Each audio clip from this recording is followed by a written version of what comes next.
Welcome back to the Working on the Dad Pod. I am Alex. With me, as always, is my co host, Ethan. And today we are actually doing something a little bit different. I know the last episode you heard in our feed was the dad draft, which was something different. And the episode before that was current events and how they affect our mental health a little bit. And that was something different. We're not changing just for the sake of change, but today we are working on receiving advice. But the reason it is different is because we've separated this topic into three buckets of taking advice from older family members, taking advice from our peers, and taking advice from total strangers. And we're actually going to make these shorter episodes, ideally.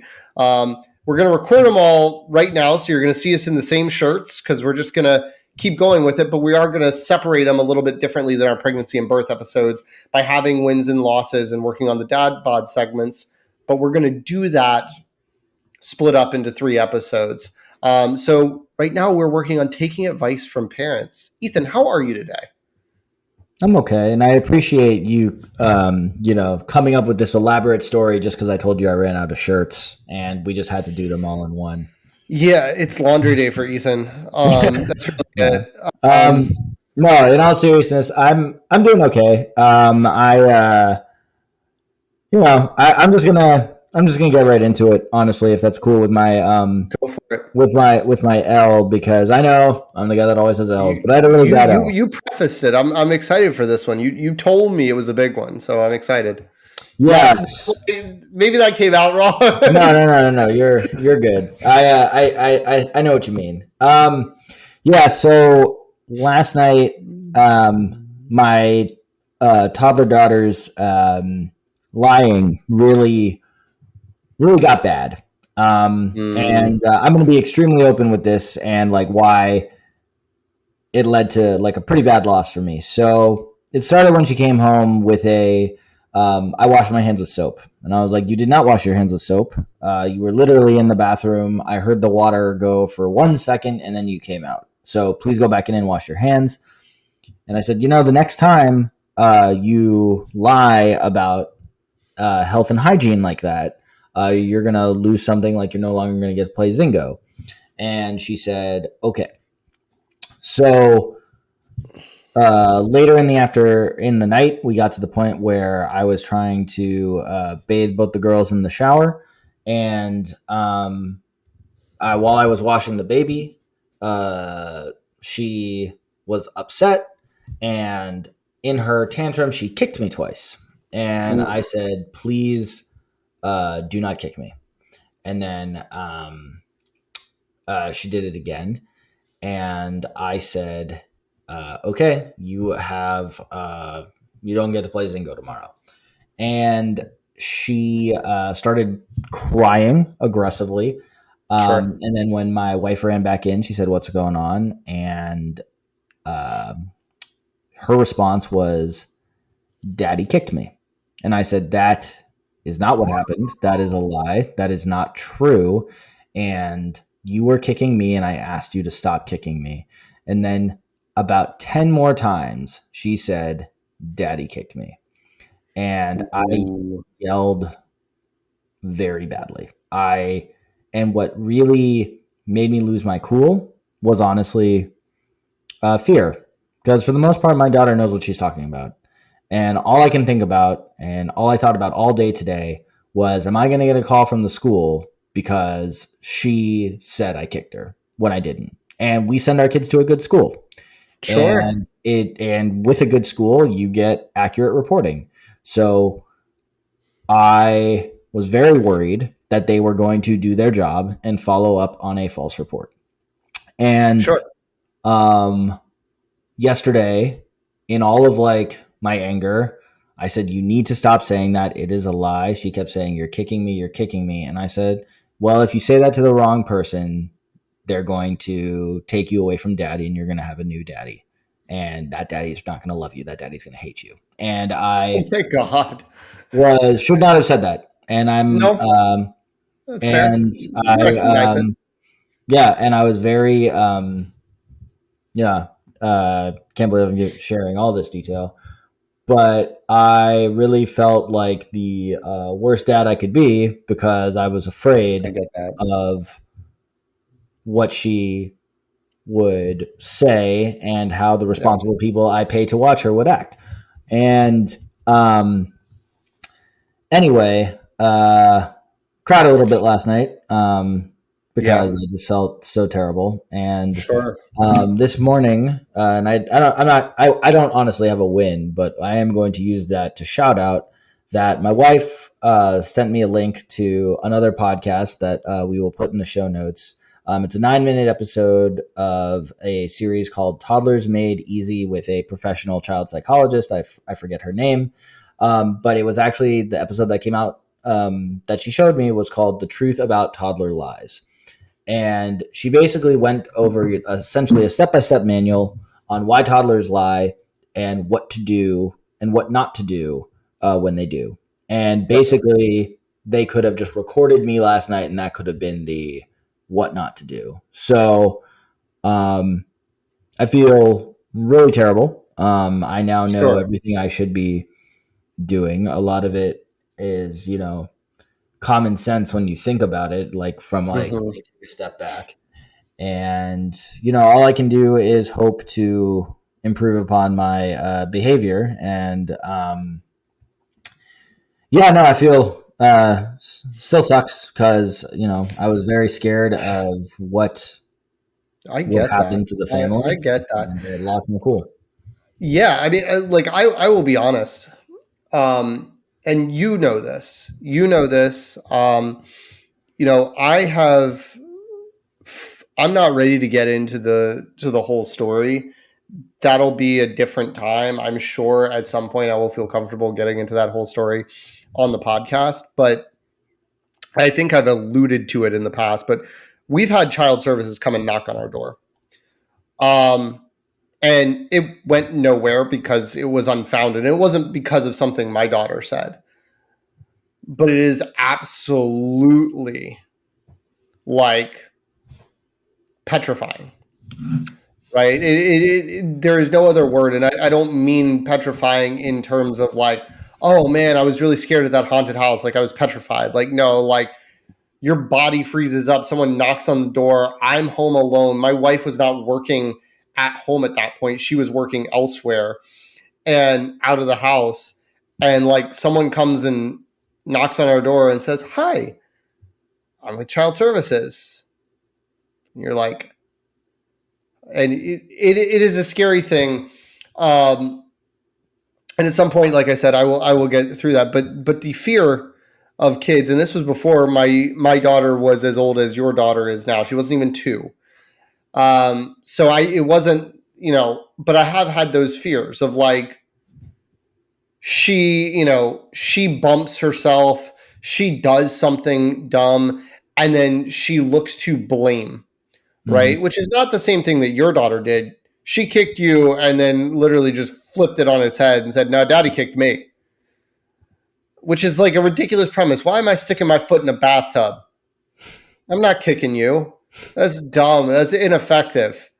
But yeah, in all seriousness, it's just like, yeah, I have been worried that my daughter would be like, oh yeah, like daddy knocked me into the, like there have been times where I've like turned around and like run into her because she snuck up behind me or something, and it's like, how is this 3-year-old going to phrase this accident?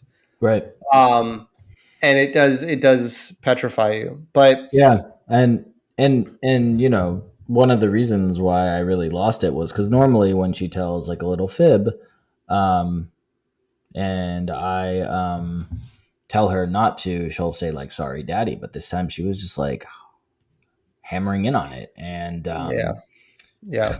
And I actually, as I shared on the podcast before, I've dropped an F-bomb in front of my daughter. And last night, like when my wife was like trying to calm me down, like in the moment, I said like, "She's an effing liar." And her response, she turns, and I couldn't help but even laugh in the moment, but she turns and she goes, by actually saying the word, she was like, "I'm not effing." and like, I'm like, nailed it. Right. Yeah. So, even in like the scariest stories, the kids can be funny. But yeah, I mean, I have this memory actually of like this one time I was like a little spoiled brat, which I also called my kid last night. And I said to my parents, like, you guys are terrible. I hate you. I'm going to like tell somebody that like you're hurting me. And my mom was like, okay, here's the phone. And like, obviously I was too scared to call, and like that wouldn't work with like a 4-year-old. But I don't know. I've complained that she's been my mini me too aggressively before. So, I think it's just Coming back to yeah. chickens coming home to roost kind of thing. Yeah. So Um, anyway, no win for me. Just wanted to shout out that other podcast that helped yeah. me in a moment. So we'll link to Well, it in the show notes. yeah. Anyway, so my win, I'll start with a win. And because I normally start with a win, but also because my win ties into my loss. So my win today was I went to the happiest place on earth. As you know, we woke up at 5 a.m. My wife has a coworker. This coworker's husband is a cast member at Walt Disney World. Mm-hmm. And for those that don't know what I mean by cast member, that just means they are on staff there. Everybody from the people sweeping the streets to the person in the Mickey Mouse costume is considered a cast member. And so this person is a cast member. I won't get too specific because if I said what they did, it would actually narrow the pool down to maybe 25 people on Earth. But Right. Anyway, coworker, basically like husband's on staff at Disney, and he had basically he has guest passes that he can give away, and I think it's like PTO at a lot of places. You use it or you lose it, Mm-hmm. right? And so this coworker was like, hey, and, because my wife's job is like totally remote. They live in the Orlando area, obviously. He works in Disney, but was like messaging all the Florida peeps like, hey, anybody want to use some guest passes? So we played hooky from school. This is a Wednesday. We were recording this. We played hooky from the kids' school, woke them up 5 a.m., put them in the car in their pajamas. My son wore his pajamas until 2 p.m. because he has Woody pajamas. And so it was very thematic. Like he looked like Sheriff Woody from Toy Story Sure. for the longest while. And we're like, and it was, one of those Florida mornings where it was in the upper 50s when we got out of the car, and he's got their long sleeve pajamas. So we're like, this actually kind of works better than most of his normal gear we have in his size. So that was the win, being able to just have a fun day with the kids. Like obviously free tickets to Disney is a huge savings over buying 3 tickets. My son is still young enough where he's free.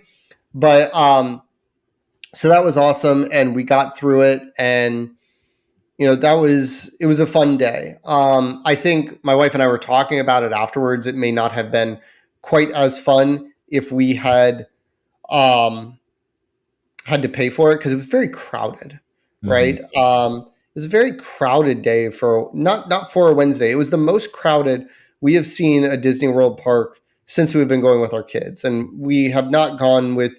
We went with our daughter in 2021. She was 2.5. And it was like everybody had to wear masks. Like the whole cast was wearing masks. You required to wear a mask to enter the park kind of atmosphere. And I think because of that, that probably like lowered the population of people who were just like, either I don't care, I still don't want to get exposed to COVID, or I don't want to walk around a park wearing a mask all day because it's April in Florida and like it's probably going to get in the 80s. And like that sounds absolutely miserable, like sweating through mask after mask. And then we went again when my daughter was about 3.5, a little older. My son was about 6 months old. And that was fine. But you still had to I think there were people filtering out, being cautious because of COVID. This one was tougher because it was crowded. And because my son can only do but so much. He can go on the Dumbo ride, the Aladdin ride, the things that go around in a circle and go up and down. There's 4 or 5 of these rides around the park. A lot of them had long waits. The carousel broke down when we were in line for it, and that was the thing that he was really hyped up about, the carousel. So it's just, but because he can't do much, but he is 20 months old now, he like wants to do everything. He wants to get up. He wants to walk around. And we're like, there's people everywhere, man. You got to like stay parked or we got to carry you. So that the win was actually getting through it. The loss is actually something that's been going on the past couple of days with my daughter. And it's not the same as your daughter lying, where I think it's like necessarily a behavior that I need to do a deep dive on how to correct, because I know what I need to do differently. The loss is that I haven't done it. So yesterday we were in the grocery store. We were picking up some extra things. A lot of times we don't get as much fruit as we need for the entire week. And on the afternoons where I'm picking up the kids from school or something like that, or like my daughter has dance class and I've got 40 minutes to kill before her dance class is over, I run to the grocery store and we get more fruit midweek. So we were in the grocery store. We're going through the grocery store doing that.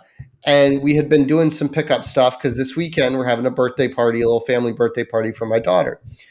And so we had run up to BJ's to she wants hot dogs. She wants chili hot dogs, chili cheese dogs. Nice. As her thing. And so because we're having grandparents and a great grandparent and a couple of our really close friends and their daughters come over, I was like, I'm going to BJ's because I need like 24 hot dogs. And so I can get like 1 pack of hot dogs and 1 pack of buns at BJ's. But we're going through the grocery store after that to pick up some other things. And my daughter's like, I want a treat. Like, and I had told her like, hey, this is going to take like an hour and a half to get from store to store, go through the store, buy the things we need. This is going to take up our afternoon. If you behave, if you follow instructions, follow rules, I'll get you something that you want. And she was basically being pretty indignant. Like she was deciding that she deserved the treat. She was deciding that she needed the treat and had to have the treat. But she was also just talking to me in a tone that I told her every time she did it, please don't talk to me like that. Like, that's unacceptable. Like, very demanding over little things, not just the treat. And so I said, okay, you're not getting the treat. And then she lost it. She broke down. I said, okay, we've just been in this store like 5 minutes. I got probably 15 more minutes of things I got to run around and grab. If I don't have to ask you to stay with me, if you're not catching an attitude with me, if you're not doing this, that, and the other, I will reconsider. We get to the point where I've reconsidered and she's done great and she's met all my barometers for doing it, to get these pumpkin spice yogurt covered pretzels. That's the treat. Girl after my own heart. Oh, they're delicious. Yeah. And I tell her, I say, okay, which flavor do you want? Do you want the yogurt covered or the pumpkin spice yogurt covered? And in the middle of doing that, she has a little plastic cup about the size of my palm. It's got 2 tortilla chips. She got a sample. Yeah, nice. She drops one on the floor. And I say, pick it up. There's a trash can right beside you. Throw it in the trash can. She throws this fit, yells at me that she doesn't want to give up her tortilla chip, picks it up off the floor and licks it. And so my loss was there, and the same thing happened today with at Disney with a treat, is I did not do a good job of like keeping the boundary. I gave her another way to earn it back, right? I got the pumpkin spice pretzels, but I told her she had to go home. We're having a scrounge night, so she got to pick what she ate. I told her, I'm going to give you exactly as much food as I think you can eat. Without me having to ask you to do it, you have to eat every bite on your plate. You have to spend the entire dinner time not touching your mom because she sits next to my wife, like constantly harasses her. And you have to do all your cleanup without me like having to like get on you, and you'll get it back. She did that. She did all those things and got it back. But I have a problem looking back on like the second and third chances. And today it was the same thing. She wanted a dessert. She wanted like they have these things called Dole Whips there. It's like fruit and soft serve kind of stuff. And she wanted some variation of that. But she started, my wife said, yeah, you can get one as long as you're not a jerk. It's the word she used. As long as you're not a jerk. We're standing in line to get the snack. And she's just like, I ask her, she has this problem at Disney World, very crowded, very loud, where she decides when she's going to talk, she turns her head away from me, looks down at the ground, and mumbles. And I go, I cannot hear you. And she turns back with all the attitude she's got in her body and like yells at me as we're in line to get this thing. I'm like, get out. We're done. Get out. And then 2 hours go by. We do some other things. And she's done a good job of behaving. And so I reconsider. And again, I'm like kicking myself in the car because I was thinking about what I wanted my wins and losses to be. And I'm kicking myself in the car going, I shouldn't be giving these second and third chances, right? Because like it's the same behavior every time. Like she's getting a lot of attitude and she's not actually seeing the consequences come through. She's just like biding her time because she got the dessert. Immediately after she got the dessert, she started getting indignant that she hadn't gotten popcorn. And I'm like, we've been having conversations about gratitude all day and how you need to show a little bit more of it. Like you're at Disney World instead of school. And like you woke up this morning thinking you were going to school and you ended up in Magic Kingdom. Like, what is wrong with you that you don't appreciate this? But I also was struggling with the fact that like, what am I going to do? Like, okay, kid, you were a jerk. You mouthed off. You caught an attitude with me. You're not getting this ice cream. Let's go get on Aladdin's magic carpet. Like, I'm like, we're not just going to go home and think about your actions. We still got hours here at Disney World. So what am I going to be like? Now you have to be without your ice cream at Disney World. And so that's what I had the conundrum there of like, and I'll be honest, I think yesterday too, I wanted some of those pretzels. Sure. So I was like, oh, she didn't pick something awful for a change that like I hate. Like now I got to figure out a way how to get these pretzels. But that's my loss is just not being firm with the boundaries.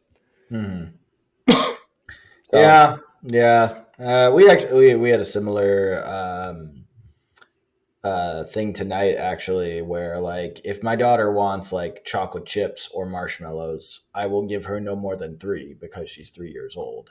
But she won't always get 3. So tonight on Wednesdays, we normally do pancakes for dinner. Forget how that started, but it just started. Sure. And so my wife likes chocolate chip pancakes. So like when my wife makes the chocolate chips, my daughter will say like, can I have one or can I have 3? And tonight she was given 1 and she like just broke down into tears. And we were like, all right, should like we take it back because you haven't eaten it yet and all you're doing is crying. And she just kept crying, wanting 3. And ultimately she did not get 3. And we explained to her that like when she has, because she like me likes regular pancakes, I find a melted chocolate chip pancake with the maple syrup to be a little too sweet. I'll eat them if they're in front of me, but like I like the purebreds. And sure. But she's the similar, pure but sometimes she like right. She likes 2 mini pancakes each with 1 chocolate chip. So I was like, well, you have this 1 chocolate chip, and mommy's gonna make you these 2 like silver dollar size pancakes, each with 1 chocolate chip. So that's your 3 chocolate chips. So I don't know what you're crying about. Yeah, no, that didn't help. But, I explained some math there. So I like similar stuff. Yeah, I will say a quick aside. I do chocolate chip pancakes.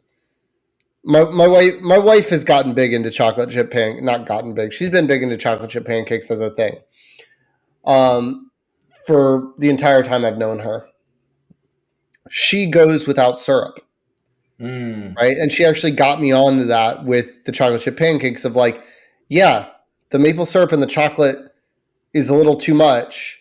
But if you've got enough chocolate chips in there and it's kind of gooey, then it takes away the like liquid need for the maple syrup. So it depends on if you're talking 1 chocolate chip and a silver dollar pancake, I don't know. But the right chip to cake ratio, I think I started going without. I started going without the syrup. Interesting. See, my wife loves as much chocolate chips as she could throw in there. And then she actually prefers non-maple, like fake syrup. I mean, she's like, the pancake syrup. Yeah, she likes that on top of the chocolate chips, and it's just too much for me. So, I I I occasionally, like grew up on anytime, pancake syrup. I grew up on pancake syrup, and my yeah. wife abhorred it, and we Mhm. switched to maple syrup. And then a couple years ago, I was feeling cheap, and like Log Mhm. Cabin was on sale or something, and we got So the gross. we got it, and and my wife's like, "This is gonna be gross." I'm like, "No, I grew up on this stuff," and boy, let me tell you, my taste buds have changed because I was like, Yeah, okay. I ended up throwing away three-quarters of that bottle because I was like, no one's gonna eat it. I Yeah, no, can't I do it. mean, I can't do it. I'm a maple guy, and You should be. like if I'm out at like if I'm out like a breakfast spot, and sometimes I'll like audible and go like blueberry pancakes, Sure. but for the most part, I like the purebreds. Sure. Well, that's quite a long wins loss segment for these short little bite-sized episodes. Yeah, We right. absolutely nailed it. But Indeed. let's get into our main topic and touch on this pretty quickly. So um, we're talking tonight about taking advice.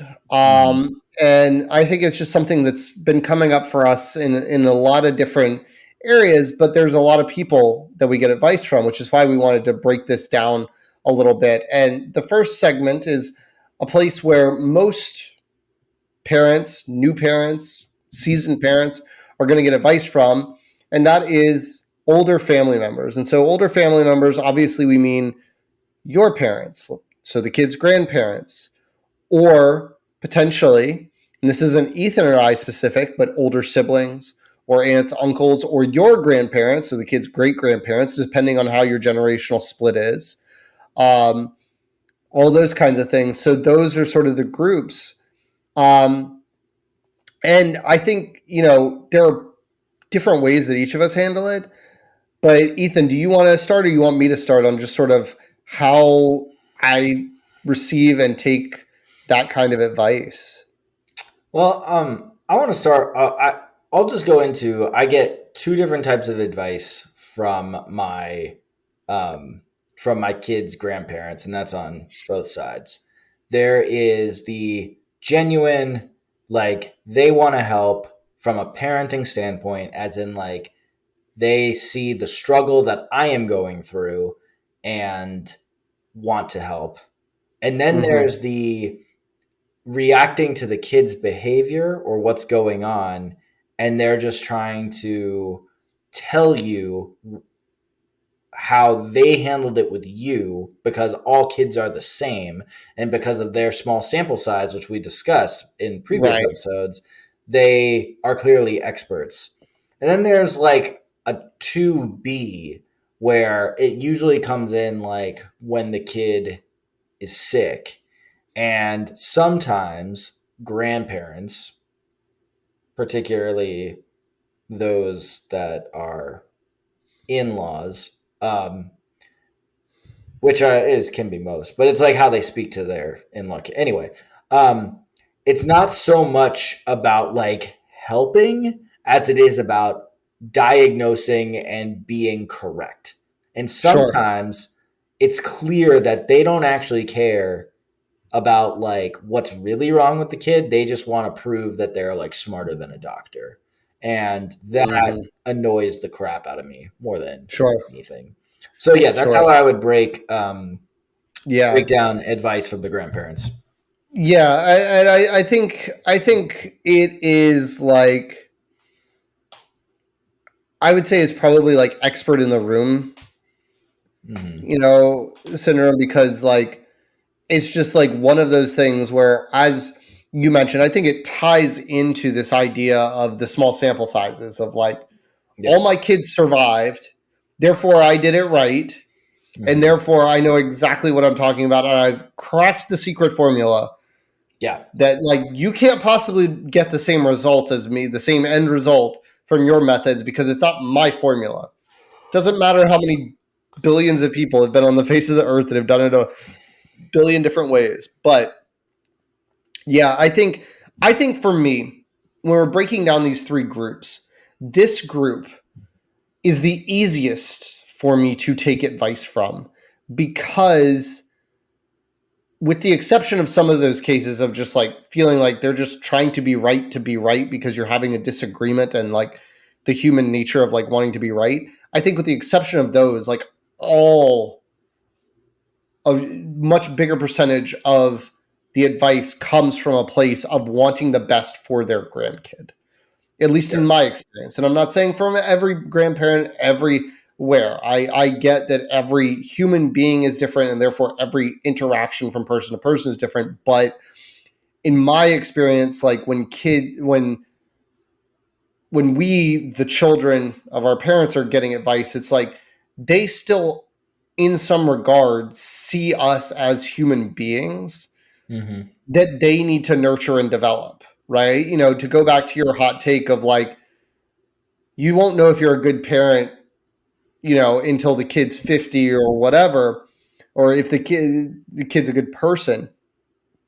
I won't go so far into like stopping them from committing murder, but on the same token, it's like, yeah, they're out of the house. They're not your financial responsibility. They live their life on their own. But at the same time, you're like, I got to imagine that when we're at that age, there's still going to be times that we look at our children and see the versions of kids they are right now and Yeah. like have this mental block of like separating the kid that like can't tie their shoes or get their own seatbelt on or wipe their own butt in, you know, most of the cases, from this person who's like, I've got this under control.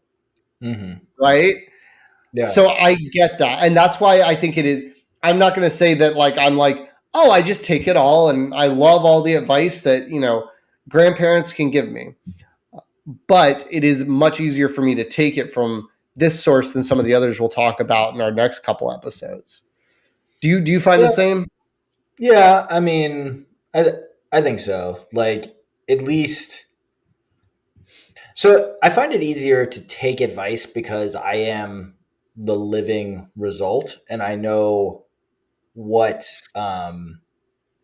what advice I agree with or not. So I'm always so I guess not so much taking advice as much as I know how to react to it best. Like when my parents say something, oh well, like we did this with you. Um, if I'm old enough to remember when it happened, I can better assess like was that a good thing to do? Was that a bad thing to do? Obviously, Yeah. I'm How not did still I here feel when that talking. was Yeah, happening to me? Like right, that exactly. was the cause and effect actually cause and Right. effect there? Yeah, Yeah. and Go ahead. some of it I like don't agree with because it's just and I've talked about this before. You know, we're our generation of parenting is so much different than the last generation in comparison to how like our parents and our grandparents parented. Like Right. it was a lot more similar, just like the way the world was, and like just with tools available. So just simple stuff like, you know, I remember specifically sleep training. Like my mom and dad used what we call today the pick up put down method. Like that is what the books call it. But like they didn't have a term for that. It was just like, oh, we held you, and then every time you cried, we picked you back up again. And our doctor said that the kids whose parents let them cry grow up with night terrors, and you didn't have night terrors. So like this is how you're supposed to like sleep train a kid. Right. Right. And it's You like, know. oh, okay, Yeah. sure. So yeah. Yeah. Yeah. So I think that, you know, this, but I think that closeness, right? And I Mhm. will say this.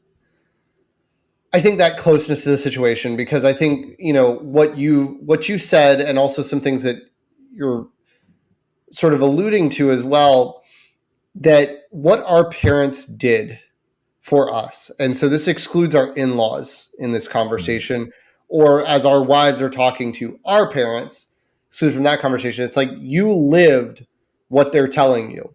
And so that not only do you sit there and like remember the things they're talking about, but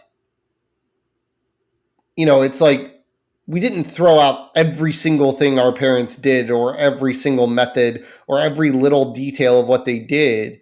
it's coded into our personality and absolutely has the strongest influence on how we parent of probably anything.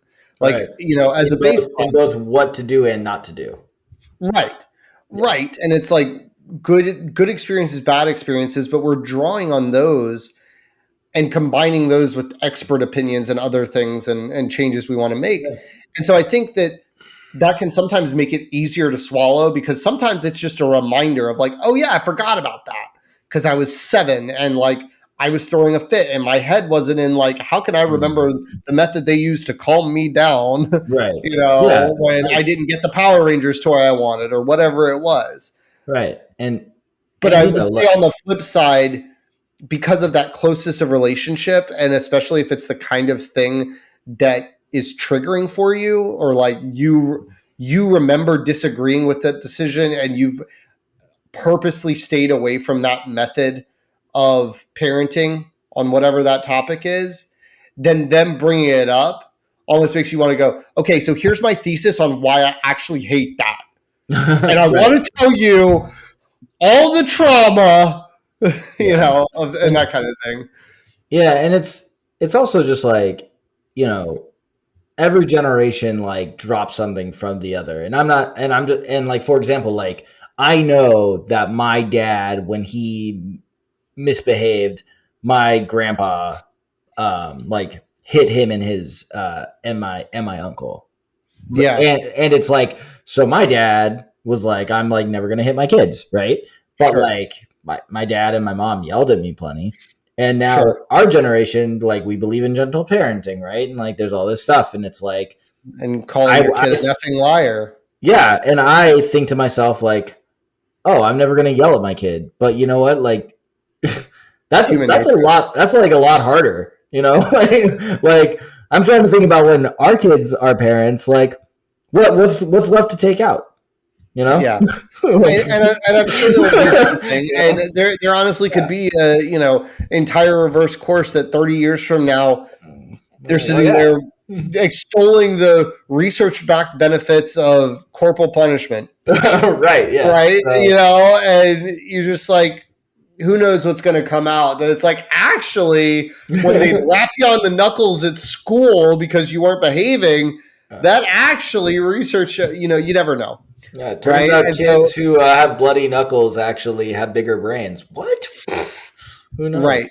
Yeah. Right, and and all those kinds of things. So yeah, I think that generational thing plays an influence both ways, because I will say, like, while a much higher percentage of that advice like I take in, I'm also much more likely to have like a very like frustrated reaction to the advice I don't agree with or don't Right. want.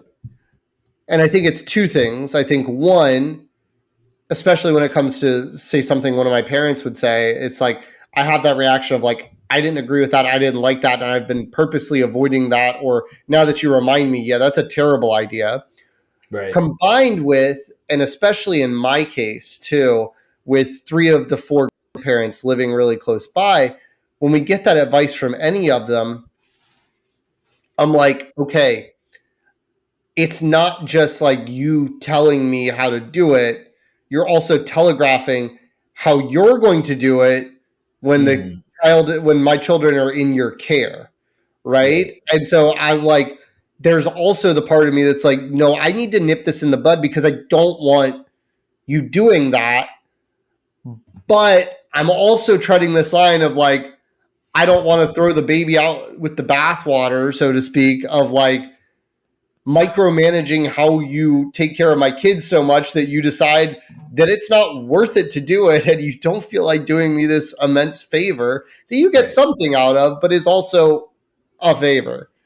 Yeah, Uh, and it's also just kind of like, you know, I don't know if you've experienced this, but one of my in-laws, they always have this like long-winded critique about like what we could be doing better. And sometimes there's an easy solution. Like, for example, um, I mentioned how we recently went away for a wedding. My mother-in-law watched the girls. The baby had a rough night sleeping that first night, Yeah. and her like assessment of the situation was that she got more comfortable the second night because she was used to my mother-in-law waking her up. We were Yeah, going sure. away again in 2 days to another wedding, and we had to line up two separate babysitters. Yeah. And after we got this whole like assessment on like what's best for our kid, which is like not like a brilliant thing to say, like obviously they're more No, comfortable with like it makes repetition. it's a logical conclusion, Right. sure. Yeah. So my mother in law says this, and our response is, okay, so are you available for 2 days instead of one? And her response is just like, no. And it's like, so like, like, thank you, Captain Obvious. But it's like, Right. you should also there should be some backbone to your advice, you know? And Right. that, Right. and that's like another level that I don't know if you experience that with your local child support, but it's just kind of like, if like next time you make a suggestion about how you can help, and then you don't offer to help, just like keep your suggestion to yourself. Well, and I think I think that's a very I don't want to say because I don't want to say what happens too much in your life, even though I Sure. know quite a Right. bit of it. Like Yeah. that to me feels like it's significant, but it's a small sliver of the type of advice, right? This thing of Mhm. like providing an optimal solution that Yeah. can't possibly be accomplished, right? And but yeah, I think it is, like one of those where you every single one of our parents are different. Like me and my wife's parents, obviously your parents are too, but they come at it in different ways.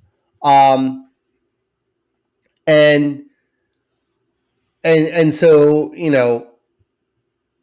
it's all like I said, it's meant to be helpful and it's meant with the best interests of the kids in mind.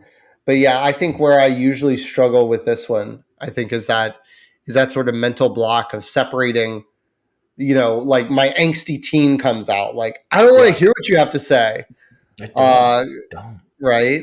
Um, and like also being like, but I don't want to like, in a lot of cases, lose this sounding board because it is one of the best sources of Sure. advice that I have in my life of like someone I can actually talk through who has the same vested interest. And I think we'll get into a little more of the topic next time with our peers of like this group of people that they probably think a little bit more like us by and Mhm. large on a lot of issues, but they don't have the vested interest in the child, right? And Yeah. so like They that should. and that's a They should totally in this. different thing. But like Yeah. there Yeah. is an inherent like for grandparents that are involved enough to give advice, they're involved enough to like love and care about the child Yeah. that you have on some level. So I have tried to as we've gone on, right? Because I mentioned in our pregnancy and birth podcast that like we were getting advice and criticism and all sorts of stuff about doing a home birth from the jump, include from our parents and on different levels. But I have tried to, as the years have gone on, because we are almost 5 years into being parents.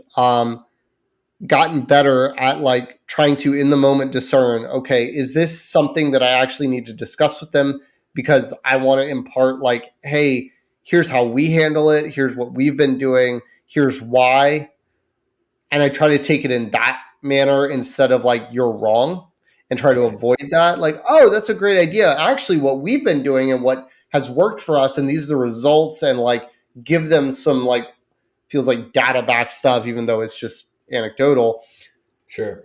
better than coming back of like no, because the arguments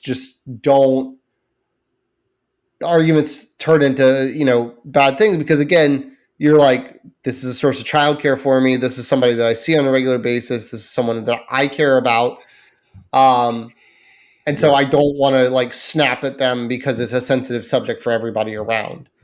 um Yeah. Yeah. so I it's mean, it's complex, but it's interesting because I would say that our last episode is probably the least complex. You know, we went from most to least in the Right. depth of the relationship between us and the person giving the advice, right? But yeah, and so I've just tried to get to that place of like, if it is not something that falls into that category that I need to like explain, Mm-hmm. I just go, okay, great, and like Mm-hmm. shut my trap. Because just like you talked about their need to be right, I think we all on some level, to some degree, especially when it comes to talking with our parents and even with our in-laws, of like wanting to seek this person's approval. And so like feeling like we need to justify our decisions sometimes. On the other side of it, they're trying to, prove like, I've been there, I know what I'm talking about. I don't have one foot in the grave. Listen to me. We're on the other side of that conversation going, you raised me right. I'm a smart, capable, confident adult. I'm not a little kid anymore. I need you to understand how much I've got this. Right? Yeah. And both sides of that can lead to like animosity. And so it's like I've just tried to find myself more and more just being like, that is not a point I need to prove today. I don't need to prove that I'm a grown man. I don't need to prove that I'm right. If it matters for how my child might be cared for, fine. Otherwise, I'm just going to let it go. That's big of you. I And think. I'm not saying I'm batting 1,000 on that, but it has definitely lowered the amount of just unnecessarily tense conversations that have taken place. Of like, okay, I would say that applies to the conversation about your kids, where it's just like, yeah, no, we agree. Yeah, the 2 nights thing is great. Unfortunately, we couldn't get anybody for 2 nights, which Right. sucks. When we can get somebody for 2 nights, we'll definitely do that, for both the kids' Right. comfort, for sure. So thanks for Yeah. that. Right. And then Yeah. it's like, Exactly. you complimented them, and maybe you've thrown in the jab with a certain wording of like, yeah, we couldn't find anybody for 2 nights. Yeah. I'm jealous. I wasn't actually part of the conversation. So. Yeah. Yeah. Anyway, Anyway. so we are not working on the dad bod tonight, because we're actually going to save that for another one of these segments. But Ethan, do you have anything else to add on this? No, I think we covered the gambit. Obviously, there's pros and cons to being able to talk to your parents or your elders about what's going on in your life with regard to your kids and the struggles you're having. So, yeah, I think we did a good job. Cool.